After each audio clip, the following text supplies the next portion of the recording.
So something happened today, and honestly, I'm just so angry at this point. I'm so lost for words and so disappointed in the Nigerian country, the Nigerian law, the Nigerian police.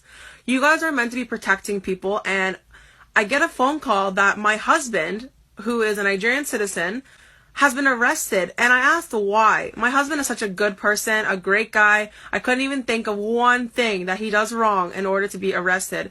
And I found out he was arrested for a haircut.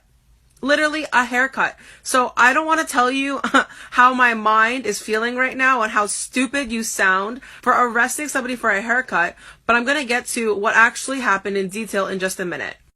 My husband was in Computer Village today to get his phone fixed, and he then took an Opay bike to go home, and the driver went through a red light, I don't know, guess being careless or whatever, and the police stopped him, the traffic police, and obviously he was going to get into some consequences based on the fact that he, broke a rule. But my husband, who was a passenger, did no such thing, and for some reason, he was apprehended, he was arrested, he was put into a van, he was beaten, and when he asked what he was being, arrested for, what was the problem, where was he going, they told him that he was being arrested because of his haircut. His fucking haircut.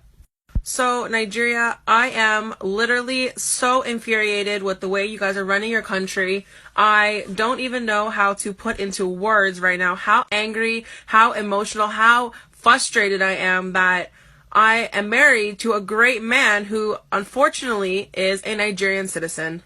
And it's because of this that I've decided to make this public. I am trying to draw awareness to the fact that I'm outraged. I'm so disappointed. And I'm so worried for the safety of my family in Nigeria, my husband's family in Nigeria, my friends. I'm scared for the fact that I will one day carry Nigerian children, and I would want them to see where they come from. But honestly, I'm embarrassed. I'm embarrassed for this country that the police is supposed to protect. The police are supposed to bring safety, reassurance to these people. And instead, you guys are scaring them. They actually run the other way when you guys come around. This will not be the only thing that I'm doing. I'm making this a video only for the fact that right now, I am not in Nigeria. But God knows, if I was in Nigeria, this would be a whole different thing. My husband is in pain right now. He was literally beat up at this jail. And you know what's even sadder is it's not a jail. It's an abandoned prison that's no longer being used that these officers took him to.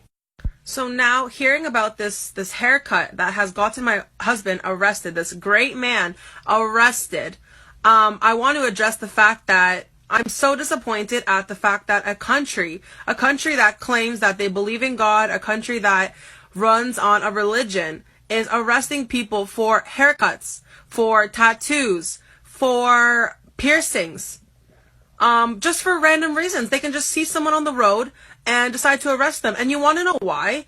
It's because you guys feel you have this great power because you hold a gun. You hold a gun and you think that you can use that and you can extort people for their money because of what? Like, who died and claimed you king? Who made you feel that you are so great in this world that you have the right to treat people like this? So when I was in Nigeria, I experienced this for the very first time in November, that our car was pulled over just on the regular road. A traffic officer pulled us over, and I could tell he hadn't noticed me in the back, but he was trying to extort my husband and his friend who was driving for money until he noticed me in the back, and I guess maybe got scared that I was a foreigner. He started questioning where I was from, and the fact that I was confident in my pidgin made him scared, and he let us go. But I 100% know that if I wasn't there, he would have definitely either taken them to jail, beat them up, extorted them for money, or done something crazy because he has a gun. And it's so enraging that this is happening. And I'm tired of it, and I'm not okay with it, and, I'm gonna put a stop to this. And for the people that are still there that have not been able to be released, I am so, so sorry for what you're going through. And I just really hope that what we're going to be doing soon will definitely get you guys out of there, because this is ridiculous. And it's just not fair. It's not right. And this needs to stop. This is over. Now, the thing that makes me the most enraged is that they threatened to actually take his life. They threatened to shoot him on spot, and they were going to name him a kidnapper or a highway robber. So they were basically going to flip everything around and make him look like he did something wrong. And so, if not for this being my husband, for the people that don't have a family, or, you know, my husband is lucky enough that his brother is a lawyer and he was able to get there in time and get my husband released. But aside from that, if he didn't have a family, if he didn't have enough money that they asked for, if he wasn't able to make a big enough problem for them, they could literally kill him. They can leave him in that jail. That's not even a real jail. It's an abandoned jail in Celle. Yes, in Celle. So I will be definitely attaching where it was and the people and the description, because I will definitely be going to visit them. So the officers that arrested him, they had the name anti-cultism on their badges, I guess here.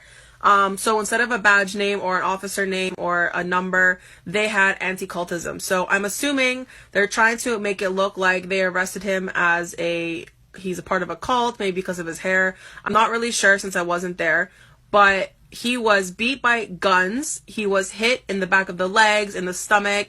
He was punched and he was kicked, and he was, beat with machetes. He was beat with cutlasses. And that's just not acceptable for someone that hasn't done anything. And for someone that has done something, you have to write a statement. You have to do a proper procedure. You have to have a lawyer. I mean, we are humans. We are not animals.